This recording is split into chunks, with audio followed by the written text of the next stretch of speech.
Sekarang bagaimana cara memilih buah. Jadi kita tahu, saya pernah nonton itu di YouTube, perusahaan apel tuh yang diekspor itu ternyata memakai lapisan lilin pada waktu sebelum di packing gitu.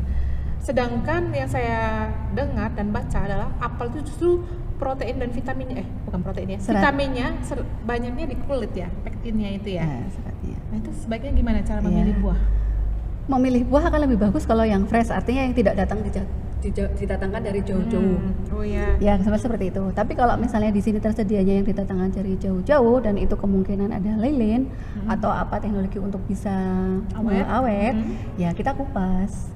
Kita kupas seperti itu. Ya? Iya, kita kupas saja untuk menghilangkan lapisan-lapisan lilin seperti itu. Tapi misalnya ini nih apel dari sini aja, dari Malang misalnya, dan kemungkinan itu tidak menggunakan tidak berhari sampai ke sini. Cuci bersih semuanya laki-laki untuk menghilangkan pestisida atau apa yang lain yang kotoran-kotoran. Terus kemudian cuci bersih. Kalau sudah, kita makan dengan kulitnya karena serat di bawah kulit yang paling terbaik. Besar. Iya, paling besar bisa di situ. Eman-eman gitu, bisa dimakan sama kulitnya. Iya. Jadi saya pernah dengar kajian tuh ya dari seorang ustadz bahwa tempat di mana kita dilahirkan, usus kita itu menyesuaikan diri dengan produk-produk yang ada di sekitar kita. Jadi kalau misalnya, oh saya kok belum pernah makan buah-buah itu hanya ada di Eropa, mungkin perut kita akan protes tuh, apalah diare lah, mules lah, seperti itu Mbak. Iya, menyesuaikan di daerah kita. Iya, jadi kalau kita biasa di daerah tropis ya, makanan kita ya rambutan, duku, produk lokal ya. Oh ya, sekalian kita harus promosi, belilah produk Indonesia. Dan produk lokal. Jadi untuk membangun ketahanan bangsa juga kita membeli dari saudara kita sendiri dan membantu ekonomi mereka. Oke. Kemudian bagaimana cara memilih ikan? Oke. Ya. Bukan ikan koi ya. Piaranya Dr. Hirman tuh gemu-gemu banget. Maaf ya Dr. Hirman. Sebut-sebut dok. Ya. Nah, kalau memilih ikan kan bagus tuh sebagai sumber lemak, asam lemak yang baik. Nah, budaya ikan, gemar makan ikan juga. Ayo kita galakkan. Ayo. Menteri Susi ya. Ya, itu banyak makan ikan. Banyak makan ayo. Ikan. Okay.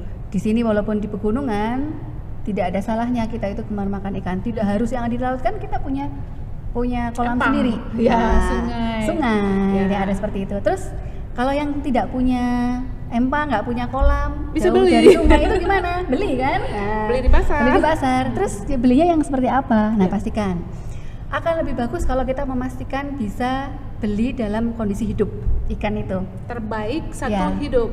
Ya, lihat. Kan ada itu banyak penjual-penjual yang menjualnya tidak dalam kondisi yang mati, masih ada di bak. Biasanya ikan lele itu Mbak, karena saya tahu katanya ikan lele itu dalam berapa jam aja langsung proses pembusukannya cepat sekali. Kalau ikan lele sebaiknya memang fresh.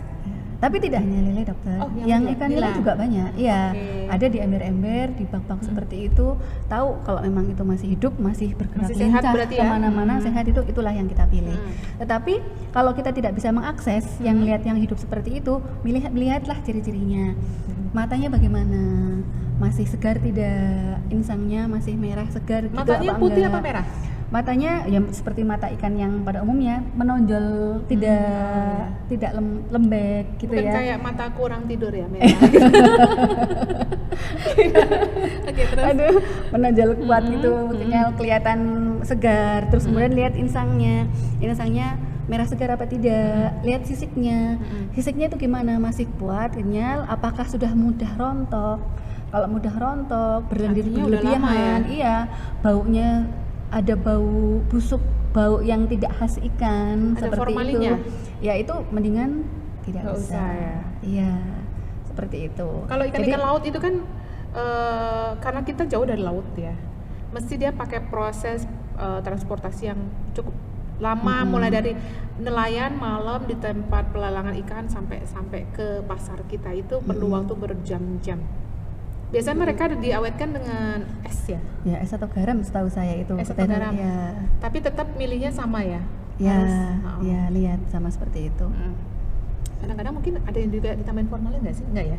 Ya kalau yang nakal bisa aja, tapi kan kita tidak tahu ya kalau kesannya misalnya segar, tapi ternyata itu. Tapi bisa kelihatan. Tetap ciri yang sehat, segar seperti yang tadi, dari matanya, sisiknya, insangnya, baunya, gitu. Oke. tadi udah ikan, sekarang Kan? kalau daging bagaimana? Kalau baik, daging itu ada daging yang kemungkinan besar kita konsumsi kebanyakan orang yang ada di sini kan daging sapi sama ayam ya. Iya. Nah, kalau daging sapi kita bisa kelihatan warnanya merah, segar seperti itu, masih kenyal. Kalau marah baru dipotong masih terasa hangat, seperti itu. Kalau masih belum lama terpotong baru sembelih gitu ya. Terus kemudian tidak berbau aneh ya, jadi bau segar daging gitu. Nah, itu dipegang-pegang gini masih kenyal, masih segar gitu, kelihatan seperti itu. Warnanya juga masih warna merah yang segar juga. Itu ciri-ciri daging yang baik seperti itu. Kemudian ayam juga, kalau warna ayam kan lebih pucat ya, lebih pucat seperti ini. Tapi sama, nanti kita dilihat apakah berbaunya sudah aneh. Ayam itu kan kalau terlalu lama itu juga memberikan bau yang tidak biasanya. Nah, itu apakah udah berbau seperti itu apa enggak? Warnanya kan harusnya merah. Siapa tahu lama-lama berbau seperti parfum. ini. Lebay banget ya. Ternyata sebelahnya ada siapa yang seperti itu. Okay. Nah, kalau ayam warnanya tidak kemudian memucat, agak kehitaman gitu, masih segar. Kalau tadi warna itu ya, ayam. yang daging ya, ada tuh yang orang-orang curang itu daging gelonggongan. Oh, iya. Ya. Nah, dikasih minum sebanyak-banyaknya untuk menambah berat. Karena waktu dipotong kan kita nggak tahu nih, pas dipilih itu bisa nggak ini nih kayaknya gelonggongan deh, apa tandanya gitu. Iya. Biasanya lebih berair, namanya gelonggongan kan tambahin air. Nah, ditambahin air seperti ini, jadi ketika dipotong itu lebih basah dibanding yang daging yang tidak gelonggongan. Nah, itu lebih kelihatan airnya. Nah, lebih kelihatan lagi kalau udah dimasak, menyusutnya lebih banyak dibanding yang bukan daging gelonggong. Tapi ketika sudah dimasak kan, wah taunya di rumah ya.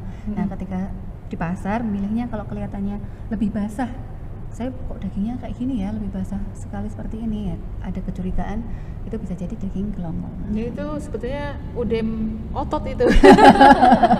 Bengkak ya dagingnya. Ya itu tadi untuk sapi ya. Kalau misalnya untuk kerbau gimana?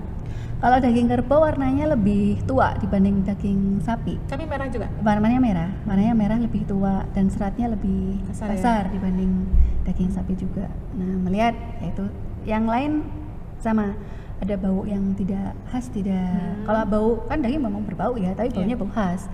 Kalau ada hal yang tidak khas itu bisa dicurigai, pilih yang lain saja. Ya. Saya pengalaman Mbak Aa, saya Gimana? pernah 2 bulan di Malabo, waktu itu tugas pasca tsunami di sana, waktu masih residen semester akhir.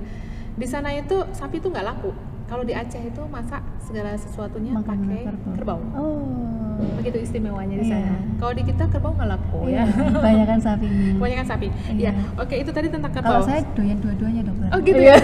Saya nggak bisa bedain. Jadi ini daging apa? Whatever lah, saya makan. Kalau udah jadi kenapa nggak dimakan? Itu tentang ini ya. Kalau untuk Muslim daging babi itu haram. Kalau seandainya kita tahu nih banyak sekali orang-orang yang jahat mencampur daging dengan daging celeng. Nanti mungkin kalau udah dipotong-potong, ditumpuk di tempat yang sama, kita bisa nggak mencirikan bahwa ini kemungkinan daging babi gitu? Ya. Pada prinsipnya daging babi jauh lebih pucat warnanya dibanding Merah daging muda sapi. gitu? Iya, merah muda, Oke. hampir mirip ayam ya, warna dagingnya. Jadi kalau misalnya kecampur, ya ini sebenarnya jangan ya, pedagang jangan nakal lah ya, jangan campur ya.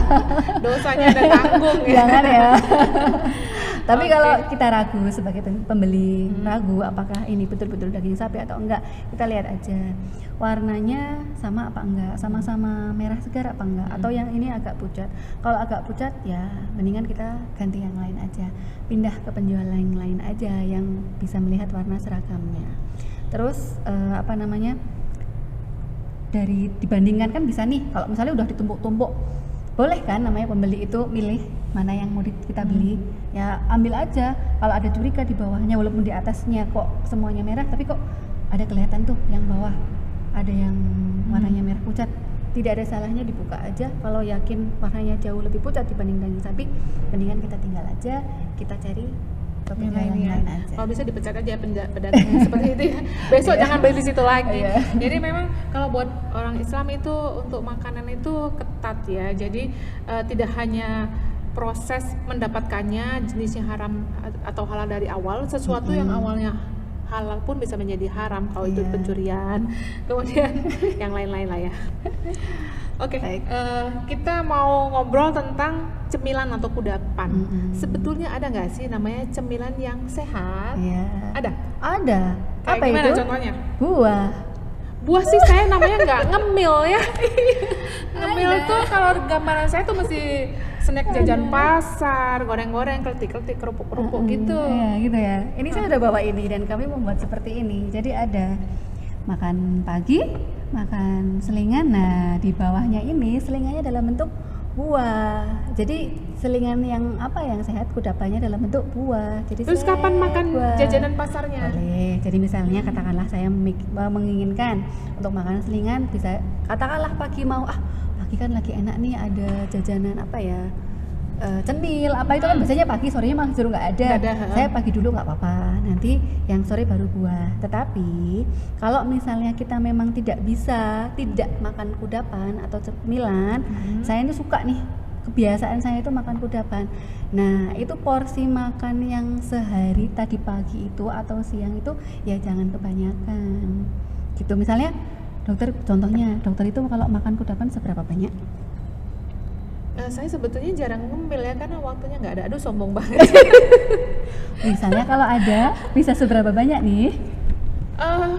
Nggak jelas ya. Kadang misalnya dalam suatu seharian pekerjaan banyak banget, lapar tingkat tinggi. Jadi kadang sambar aja nih 3-4 potong kue. Oh, kalau untuk camilan 3-4 potong kue tapi habis itu jadi nggak makan karena udah kenyang. Oh iya banyak. Pengganti 4 kolak itu banyak sekali itu sampai 4 potong kue gitu. Nah kalau misalnya masih seneng yang saya tuh gatel rasanya mulut saya kalau saya nggak makan apa-apa, tapi saya nggak mau buah terus-terusan, saya pengen camilan. Kalau masih seperti itu kita mencoba untuk ketika makan pagi sama siangnya memilih boleh makan pagi atau siangnya itu ya jangan terlalu banyak. Kalau misalnya kita memilih paginya, kalau pagi saya harus porsinya segini karena ketika aktivitas saya tidak bisa kalau cuma segini, saya cukupnya segini, saya bisa enak, saya tidak lemes, saya segini. Oke, kalau seperti itu nanti yang siang jadi dikurangi. Jadi pokoknya prinsipnya gini ya, dalam sehari mungkin kebutuhannya kalau misalnya 1.500 kalori itu untuk orang berat badan berapa? Kalau 1.500 kira-kira misalnya per kilogram berat sekitar. Orang yang berat badan berapa? Orang berat badannya 1.000 berarti dibagi 30 misalnya. 1.530 50-an. 50 kilo. Ya. Oh, ya sekitar itu. Jadi kalau misalnya gini, aku suka banget pizza gitu ya. Kapan aku boleh makan pizza kalau kayak gitu caranya? Ya. Kalau makan pizza kan tidak setiap hari ya? Enggak. Itu sekali ya. Seminggu sekali lah. Seminggu sekali. Balik. Seminggu sekali. Jadi itu berganti nasi itu ya. Karena itu udah ada sosisnya. Kadang ada topping sayurannya. Apa kayak gitu. Gitu. Jadi itu kalau misalnya kalorinya tinggi. Kalau misalnya kita lagi pingin banget, misalnya jalan-jalan, saya kepingin pizza atau tidak jalan-jalan lah, ada yang nawarin ngasih oleh-oleh atau apalah bisa beli gitu. online. Sekarang gitu ya. Nah boleh ya, tapi kalau misalnya habis makan pizza jangan makan sekomplit yang kayak tadi, dikurangi itu jadi porsinya. banyak. Jadi itu bisa mengganti ya? Iya. Oke, itu berapa potong Bang? Bisa 2-3 potong sekali nggak kerasa ya. Sama dengan gini ya, kalau waktu untuk lebaran ya kan orang tuh lambangnya Indonesia lebaran itu ada 1 opor ayam, ada lontongnya, ada ketupannya, 2 nastar. Padahal 1 potong nastar itu berapa kalori? Ya 75 kalori yang kecil jadi, segini. Iya, bisa jadi. Padahal sekali ngadep bisa 5-7 ya. Iya. Betul. Jadi nggak kerasa. Lebaran, langsung gemuk semua, ya langsung besar semuanya. Saya suka sama Mbak Ain ya, karena dia menjalankan prinsip-prinsip nutrisi yang benar dan baik. Nggak pernah gemuk dia. Kalau saya yang jadi ahli nutrisi orang nggak percaya, dokternya aja nggak bisa kurus gitu. Oke, tadi tentang cemilan ya. Iya. Nah sekarang nih orang Wonosobo suka sekali gorengan. Ada nggak namanya gorengan yang sehat? Aduh. Berat saya ngomongnya dok. Aduh gimana ya? Apa kabar gorengan gitu? Gorengan hari ini yang belum makan gorengan. Tadi pagi belum, harusnya siang. Aduh. Ada yang pagi siang malam. Itu kayak minum obat aja dosisnya sehari 3 kali. Padahal kalau gorengan tuh enaknya kalau beli. Kalau bikin sendiri rasanya kurang asik Iya, ya. betul. Aduh. Kenapa ya? Karena ada tambahin plastik. Digoreng di pinggir jalan ada debu-debu, mungkin ada orang bersihin di sana. Oh, ada coronanya kan mati kena goreng. Nah, itu. Iya, Jadi berat hati ini sebenarnya. Iya, Kalau gimana? kepada teman-teman kita yang ada di Wonosobo ini ya, karena ya itu tadi yang tadi dokter sampaikan, kalau gorengan itu udah melekat erat. Padahal gorengan setiap hari makan gorengan dan itu gorengan itu tidak dijadikan sebagai lauk. Seringnya itu buat yang camilan dan tidak hanya satu potong itu sudah kebanyakan dan kita beli lagi yang kita tidak tahu minyaknya seperti tadi yang di awal disampaikan, kita nggak ngerti minyaknya apakah baru atau sudah 1 minggu Oh jelas, atau apa nggak dan mungkin baru. sebagainya. Nah, Kalau baru kan dijoki ditambah Iya. lagi. Kemudian kalau tadi kalau ditambahin kresek itu jadi lebih crispy. nah Yang dicari orang-orang kan crispy-nya. Kok di rumah nggak bisa bikin se-crispy itu kan? ya. Ada rahasianya. Jadi kayaknya udah bisa menjawab nih, sehat nggak kayak Oh, gitu? iya. Jawab ya. Jawab Anda yang sendiri suka ingat makan nggak? gorengan. Gitu. Oke.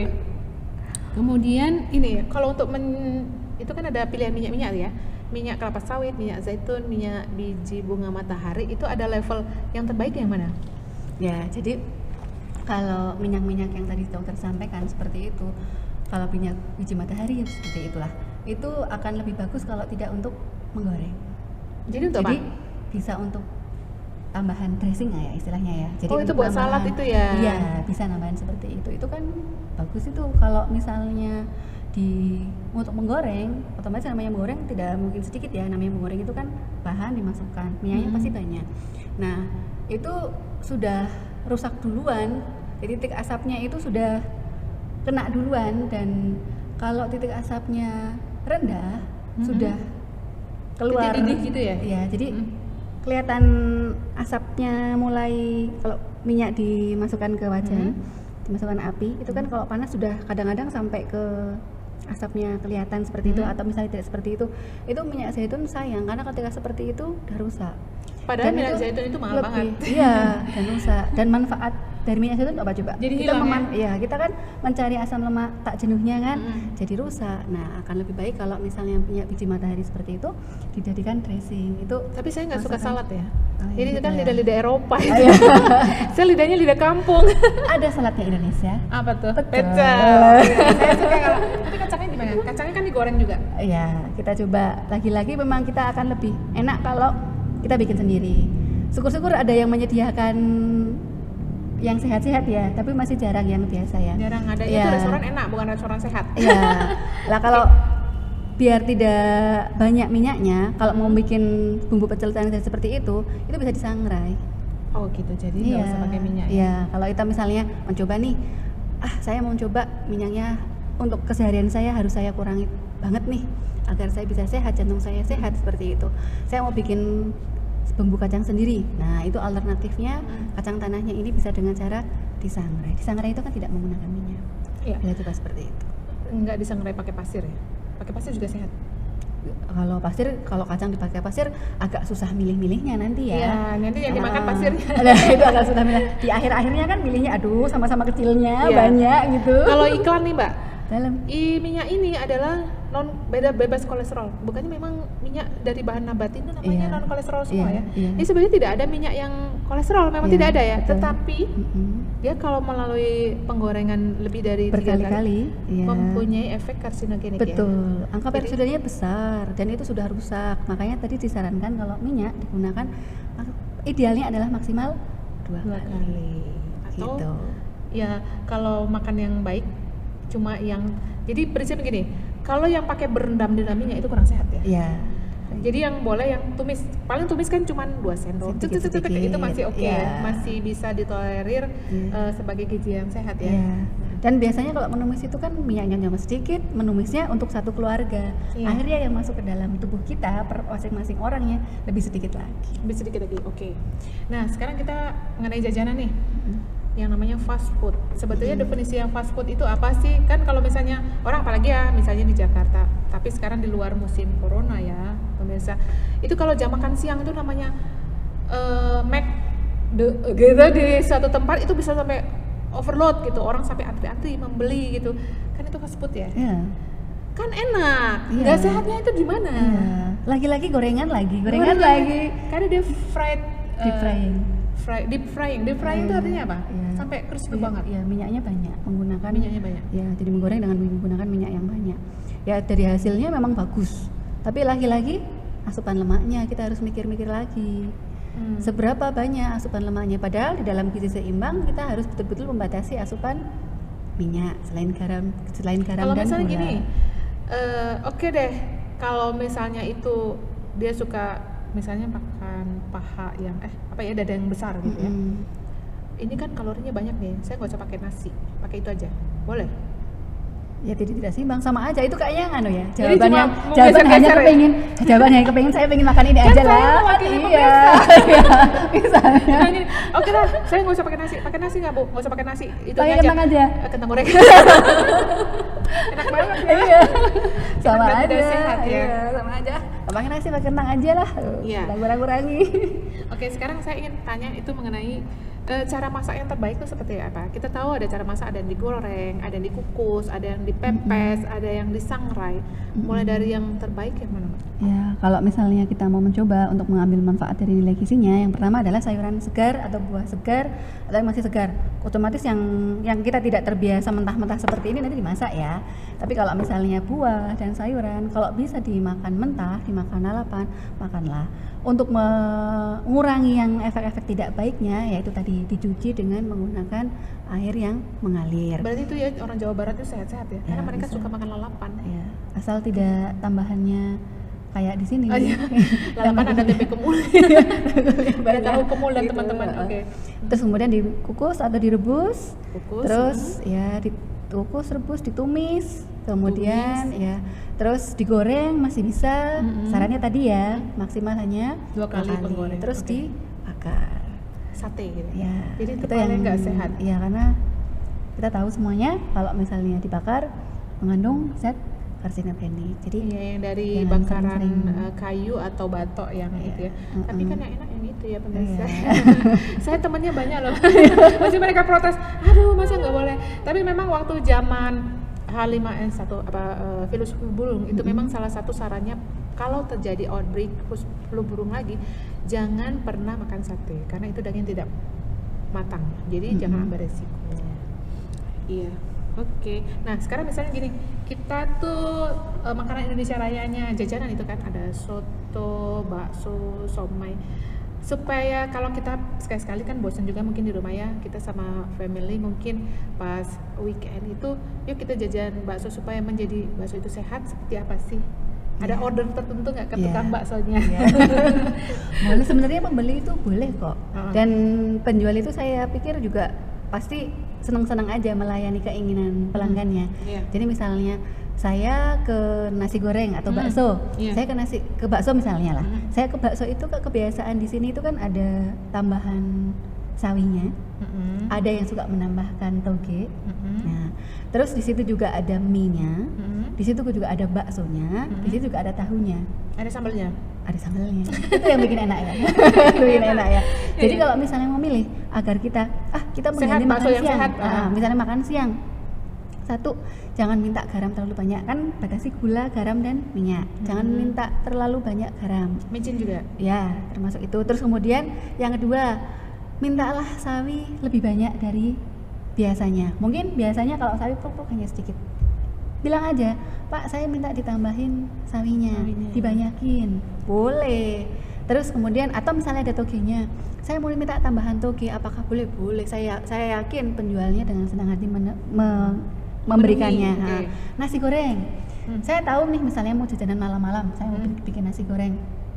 Saya tuh minta bikin gongso bumbunya, nus bumbunya, minta jangan terlalu banyak minyaknya. Kan biasanya Padahal dia tuh kadang paket, jadi yang udah untuk itu ditaruh dulu di panci. Jadi ini buat berapa porsi? 3 porsi gitu biasanya. Biasanya boleh. Jadi minyak untuk ya ini macam-macam. Untuk pertama kali. Oke. Pertama kali kan untuk menggongso itu kan naruh minyak. Nah, minta minyaknya dikit aja. Baru bumbu-bumbu yang lain. Dan yang kedua, Tapi nggak pesan gini ya, minyaknya dikit aja tapi pakai margarin yang banyak. Kan sama ya, satu margarin dalam Lagi-lagi margarin. pasien paling Lagi-lagi margarin lemak trans ya kan? Terus terus pilih tambahin sayur ya. Gitu. Jadi biasanya jangan ada kering. tuh, adanya daun bawang itu bisa ya? Iya bisa.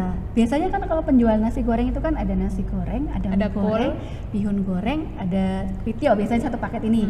Dan sayurannya yang disediakan di situ biasanya ada kol, ada cesim, ada daun bawang. Minta aja. Walaupun di dalam nasi gorengnya spesialnya warung A itu biasanya nggak ditambahin sayuran nih, tapi kan saya pingin dan saya pingin menambah itu, saya tambahin boleh kok. Seperti itu. Iya. Kalau misalnya mie ayam sama harus dibanyakin sayurnya ya. Ya. Minta porsi mie-nya separuh aja. Kadang-kadang kan mie ayam itu mie-nya banyak, sayurannya hanya berapa helai. Itu bisa. Pak, saya minta mie satu porsi tetap sebiasa, satu porsi mie ayam, tapi mie-nya separuh aja ya, sisanya tambahin sayur bisa. Dan kelihatannya di sekitaran sini udah banyak. Kalau soto sama juga gitu ya. Soto kan ada double tuh. Kalau soto tuh di sini kan ada nasi, ada mie, ada apa itu namanya? Toge. Nah, boleh memilih salah satu. Misalnya saya nggak pakai nasi lah, saya mau menggunakan pakai mie aja. Tapi ubur rompainya yang banyak. Atau misalnya mau makan dua-duanya, bisa gitu ada nasinya porsinya nasinya sedikit, tapi ubur rompainya itu ada ada bacem ati, rempelo, bacem daging, tempe, sate, bergetil. Ya ini sih sedikit tapi ininya banyak. Tempe, bergetil. Itu kayaknya saya banget. Sekali-sekali boleh ya. Sekali-sekali.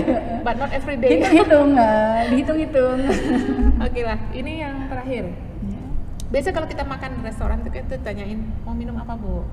Ada pilihan yang umum ya, bukan yang unik-unik. Jadi teh atau jeruk, banyak yang teh. Katanya nggak baik minum teh pada saat makan. Itu alasannya apa Mbak? Iya. Jadi di dalam teh kan banyak taninnya ya. Nah, kita harapkan kalau dalam satu sajian makan itu sebagai sumber macam-macam, salah satunya adalah agar kita menambah asupan zat besi. Zat besi yang ada di dalam makanan. Kalau kita minum teh maka dia tidak akan terserap. Iya, itu sayang jadinya. Karena tanin di dalam teh itu sebagai inhibitor, sebagai penghambat penyerapan zat besi yang ada di dalam makanan. Jadi terbuang ya.